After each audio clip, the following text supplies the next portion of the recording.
Magandang araw mga sangkay! Isa na namang aralin sa Filipino ang pag-uusapan natin sa araw na ito. Ito ay ang kasarian ng pangalan o sa Ingles ay gender of nouns. Kagaya na nakagawian, sisimulan natin sa pagbabalik-aral. Ano nga ba ang pangalan? Ito ay mga salitang tumutukoy sa ngalan ng tao, hayop, bagay, lugar, at pangyayari. Ngayon naman ay ibabahagi ko sa inyo ang 4 na kasarian ng pangalan.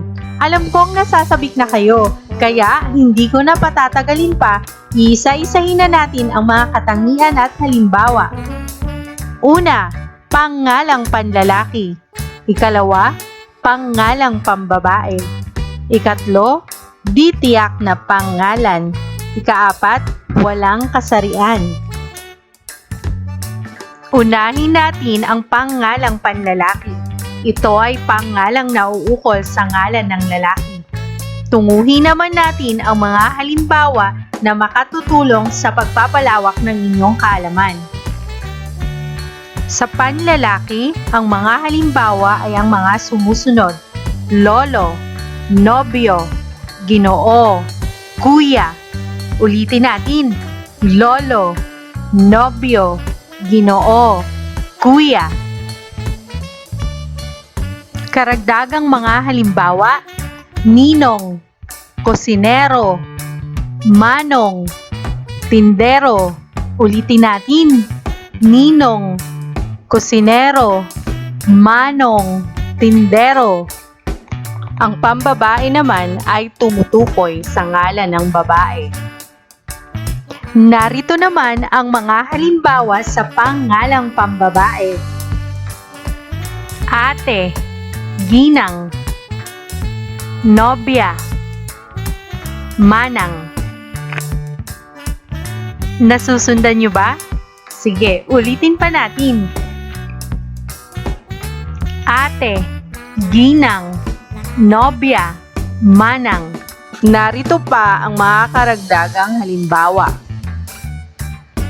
ninang, kusinera, binibini, prinsesa. Ulitin natin: ninang, kusinera, binibini, prinsesa.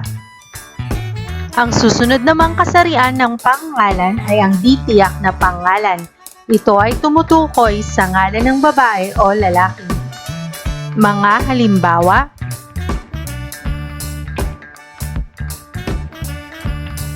guro, pinsan, manlalaro, anak. Tara, basahin natin muli. Guro, pinsan, manlalaro, anak. Karagdagan: tao, magulang, tagapagsalita, kaibigan. Isa pa nga: tao, magulang, tagapagsalita, kaibigan. Ang panghuli ay ang walang kasarian. Ito ay tumutukoy sa pangalang walang buhay.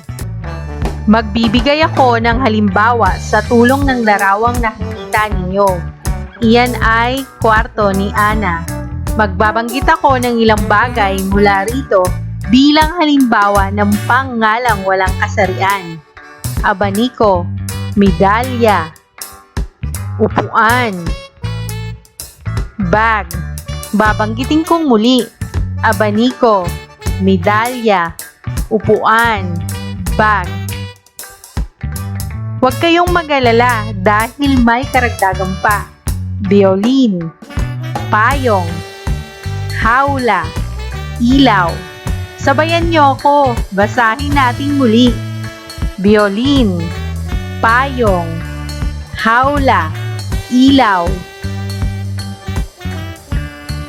Sana'y may natutuhan kayo mula sa aking mga ibinahagi. Hindi tayo magtatapos hanggat hindi ko na naman nasusukat ang inyong mga natutuhan. Kaya magbibigay na naman ako ng maikling pagsasanay. Sa tulong ng lyrics ko, sagot mo,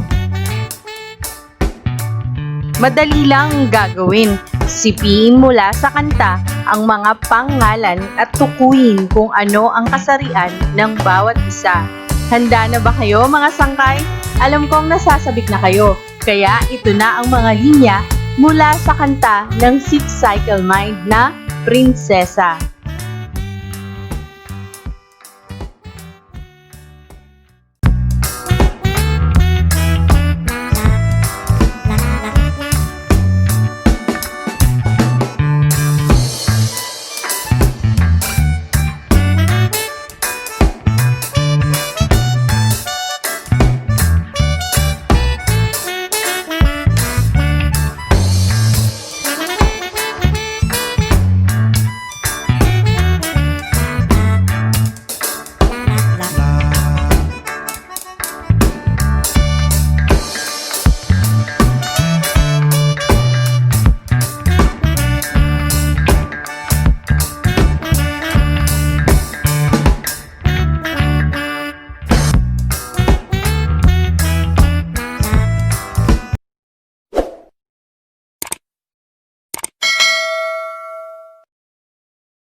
Bigyan natin ng masigabong palakpakan ang lahat ng nakakuha ng tamang sagot.